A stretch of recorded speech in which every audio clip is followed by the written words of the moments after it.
সাংবাদিকতার জগতে, সাংবাদিকতার বাতায়নে এই অ্যাক্টিভিজম যারা করছেন তারা অবশ্যই অনেক বড় কাজ করছেন। উনি তো নিশ্চিত যে তিনি তথ্যের সংগ্রহ, তথ্যের ব্যবস্থাপনা, তথ্যের উপস্থাপনা সবটাই উনি একটা কল্যাণমুখী কাজে করছেন।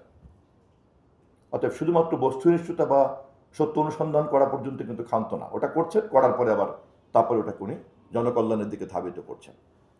আমার প্রশ্নটা হচ্ছে এখানে যে যখনই একজনের মধ্যে এরকম লক্ষ্য থাকবে তখনই কিন্তু তিনি বস্তুনিষ্ঠতাকে কাঠামোবদ্ধ করার সময় বস্তুনিষ্ঠতা কিন্তু বিকৃত হয়ে যেতে পারে। আমার কমপ্লিট ডিসকাশনটা কিন্তু আমি একজন মন্ত্রী হিসাবে করছি না। আমি দুঃখিত, বিশেষ করে সাংবাদিক ভাইদেরকে অনুরোধ করব যে এটাকে নিউজ কন্টেন্টের মধ্যে নিয়ে যান। আমি জাস্ট একাডেমিক আলোচনা করছি। আমি নিজেও রাষ্ট্রবিজ্ঞানের ছাত্র ছিলাম, অনেক গুরুত্বপূর্ণ, সেই বিবেচনাতেই কথাটা আমি তুলছি।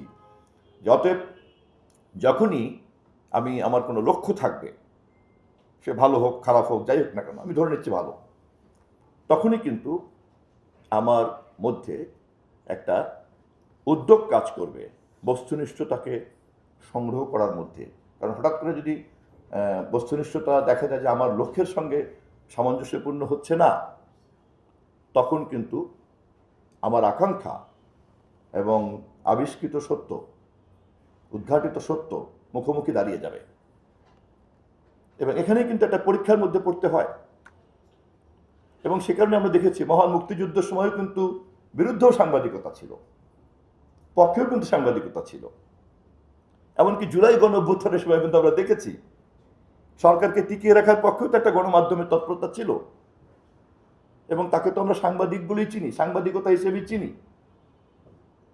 আজকে শহীদের রক্তের উপরে দাঁড়িয়ে বিজয়ী বাংলাদেশে নির্বাচিত সরকারের একজন মন্ত্রী হিসেবে যখন আমি কথা বলছি, তখন হয়তো মনে করেন একটা নির্ধারিত বয়ানকে আমরা সবাই হাজির করছি যে অভ্যুত্থান, বিজয়, গণতন্ত্র, অমুক তমুক ইত্যাদি মিলে আমরা এখন খুব নিশ্চিন্তে কিন্তু এই কাজ হবে। ব্যাপারটাকে বোঝার জন্য যদি একটু কাল্পনিকভাবে ধরে নিই যে 5 তারিখের পুরো ব্যাপারটাই অন্য খাতে প্রবাহিত হয়ে গিয়েছে, তখন কি হতো? তখন এই সাংবাদিকটাই, নুরুল কবির সাহেব এখানে থাকতেন কিনা, বাঁচতেন কিনা, আমি এখানে আসতে পারতেন, তো এটাই তো প্রশ্নের মধ্যে দেখা দিত। এবং সেই সাংবাদিকতাই কিন্তু এইভাবে পরিচিত হতেন, নৈরাজ্যের হাত থেকে দেশকে রক্ষা করা গিয়েছে, স্বাধীনতার চেতনা রক্ষা করা গিয়েছে, তাই না, নানান রকম তখন একটা বয়ান। এবং সেই বয়ান দেওয়ার মতো বুদ্ধিজীবীর কি অভাব আছে আমাদের দেশে? শিক্ষকের কি অভাব আছে? জ্ঞানী লোকের কি অভাব আছে? সম্পাদকের কি অভাব আছে? সাংবাদিকের কি অভাব আছে?